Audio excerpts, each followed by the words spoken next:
Okay, guys, so it's came out that Musk has been essentially hiring Nazis as the aides who have been taking over the various government departments, which is why he was probably so panicked about people leaking their identities.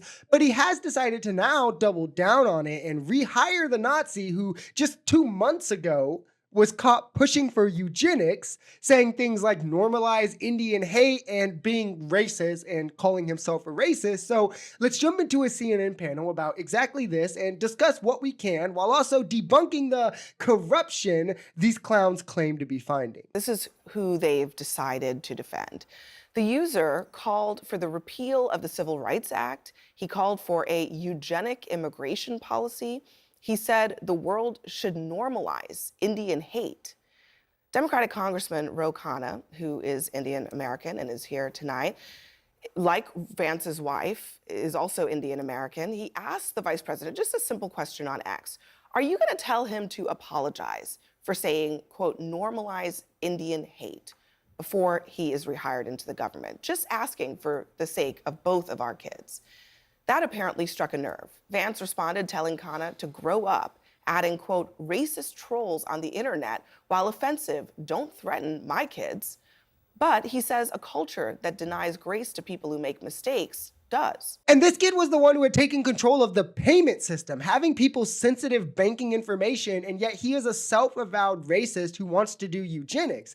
That doesn't call into concern his ability to handle, I don't know, peoples of color sensitive information, pushing for normalizing Indian hate. What if he has, what about the sensitive information of our Indian American population? These people literally just don't care to normalize racism, to normalize bigotry. That largely is their goal here. Also, what would they not consider a troll? If this is a racist troll who was pushing for eugenics, like literal Nazi stuff, what isn't, right? And he was doing so in December. JD Vance is speaking on this as if it was something he did way in the past, years ago, and has repented for. And, we can't just destroy him because of that. It's something he literally believes right now in this day and age. He was saying it 60 days ago. And according to JD Vance, doesn't even have to apologize for it.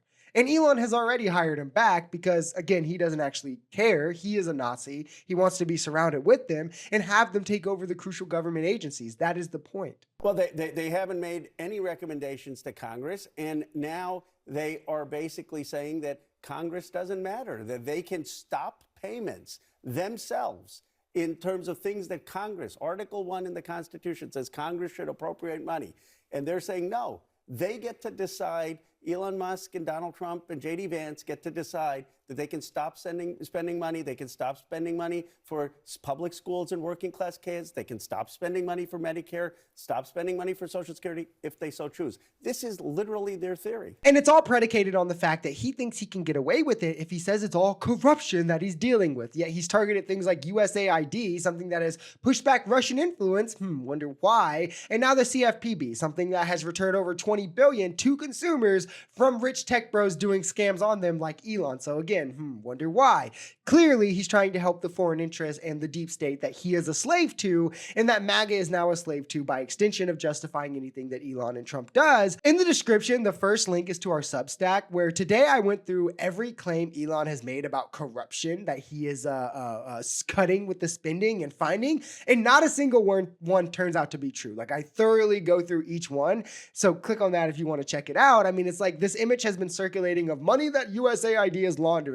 Half of the money isn't even from USAID, it's from the State Department. Half of it is they're lying about what the money is going towards. And then the other part is like literally they're just making things up out of thin air, like claiming money for healthcare initiatives are actually for sex changes, or that we spend $50 million for condoms in Gaza when we literally never did. We sent $45,000 to Jordan for oral and interjectable contraceptives, but condoms weren't part of that, and that was also years ago. I mean, check it out when you have a moment. I literally one by one debunk each of Elon's lies. They're lazy and unintelligent, as you would imagine to be coming from him, and it's just a means to further Russian influence and the grasp the deep state has on this country by pretending that he's fighting Democrat corruption, the easiest sell to his low IQ base. This individual works in government. When I go to my government and ask them for something, for help, do I have to worry that the person on the other end of the email or phone is racist and actually hates me and has been online saying we think you should be whatever, deported or whatever? He should apologize. I mean, That's but at a but it's minimum. not just He should just have him Absolutely. I'm apologize. not arguing. I completely agree with that. But again, like I do want to challenge us. This isn't an apology. Like I have a 5-year-old at home. He says he's sorry and he does not mean it to his sister all of the time. It's just to get through the thing.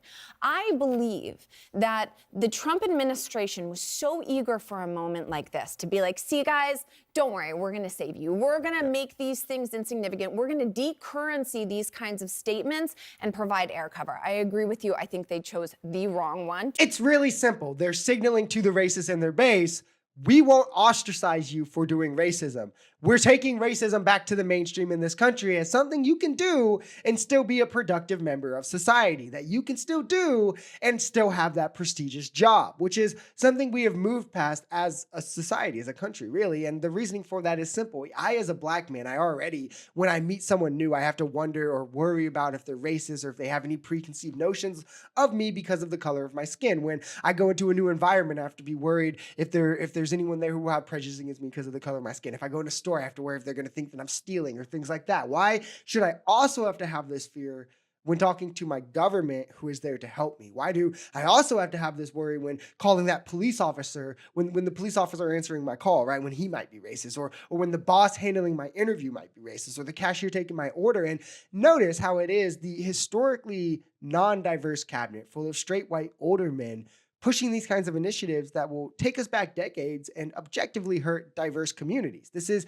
exactly why diversity is important. As they rail against DEI, MAGA is literally in each and every day proving why diversity and things like DEI are important. Having a government that looks like America is very important. Trump is also coming in now and stating that European and South African white immigrants will be given priority in the refugee system to brown ones. They're rehiring a racist Nazi. The spokesperson for the State's Department was posting about, incentivize the black people with Jordans and saying we could do snips, literally also hinting at eugenics for black people. Like Trump himself is racist. Elon himself did the Nazi salute at Trump's inauguration. I mean, this is the erosion of the successes that we saw from the civil rights movement. It's really a sad time for America.